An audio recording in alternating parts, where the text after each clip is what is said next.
নমস্কার বন্ধুরা, আশা করছি আপনারা ভালো আছেন, সুস্থ আছেন। আপনারা দেখছেন আপনাদের ইউটিউব চ্যানেল পৃথিবী। সবাইকে স্বাগত। চলে এসেছি এমন একটা নতুন ভিডিওর সাথে, নতুন একটা আপডেট নিয়ে। আজকে এই ভিডিওর মাধ্যমে আলোচনা করব যে কর্পূর বাস্তুমতে কর্পূরের উপকারিতা কতটা এবং কর্পূর কী কী কাজে লাগে। এছাড়া আমরা পুজোতেও পুজোর কাজেও কর্পূরকে ব্যবহার করে থাকি, সেটাই আজকে এই ভিডিওর মাধ্যমে আলোচনা করব।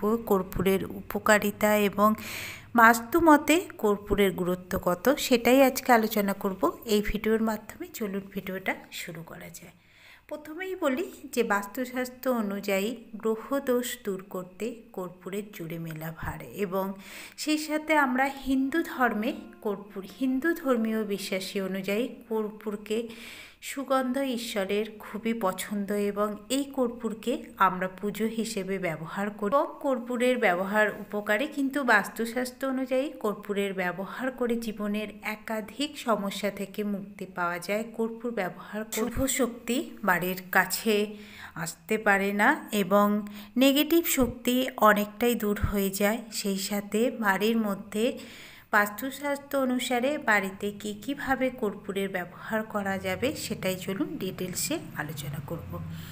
যে পরিবারে যেমন ঝগড়া বিবাদ লেগেই থাকে এবং বাড়ির কোণে যদি সেই বাড়ির এক কোণে যদি কর্পূর রেখে দেওয়া হয়, তাহলে অত্যন্ত শুভ ফল পাওয়া যায় এবং প্রভাবে বাস্তুদোষ অনেকটা দূর হয় এবং সংসারে ইতিবাচক পরিবেশ সৃষ্টি করে। সেই কারণে বাড়ির নেগেটিভ শক্তি একেবারেই উধাও হয়ে যায়। কর্পূরকে যদি জ্বালানো হয় সেটাও অত্যন্ত উপকারী, কারণ কর্পূর যদি প্রত্যেক দিন বাড়িতে জ্বালানো হয় তাহলে বায়ু বিশুদ্ধ করে এবং অ্যান্টিব্যাকটেরিয়াল হিসেবেও এই কর্পূর কাজে যায়। তবে ইতিবাচক শক্তি বাড়ায়, যেমন সৌভাগ্য এবং সম্পদ অনেকটাই আকর্ষণ করে এই কর্পূর। ফলে স্ট্রেস ও উদ্বেগ অনেকটাই কমে যায়, এবং বাস্তুশাস্ত্র অনুযায়ী গ্রহদোষ দূর করার জন্য কর্পূর ব্যবহার করা হয়। সকাল ও সন্ধেবেলায় যদি প্রত্যেক দিন কর্পূর জ্বালানো হয় তাহলে গ্রহদোষ অনেকটা দূরে চলে যায় এবং সেই বাড়ির গ্রহদোষ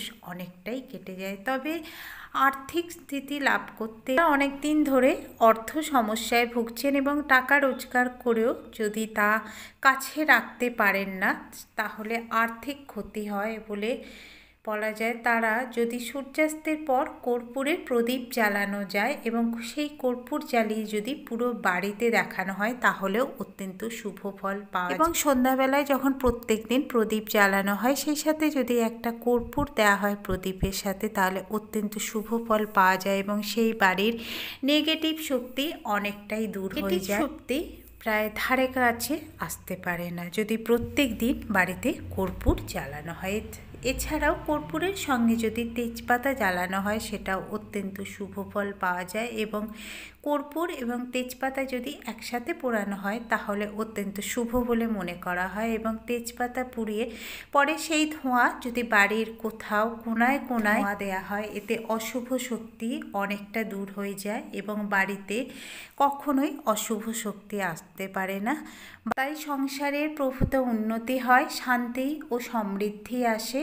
এবং শুধু তাই নয়, কর্পূর যদি নিয়মিত জ্বালানো হয় তাহলে অত্যন্ত শুভ ফল পাওয়া যায় এবং সেই বাড়িতে কখনো অশুভ শক্তি আসতে পারে না এবং বাস্তুদোষও অনেকটাই কেটে যায়। তো এই ছিল আজকে ভিডিও।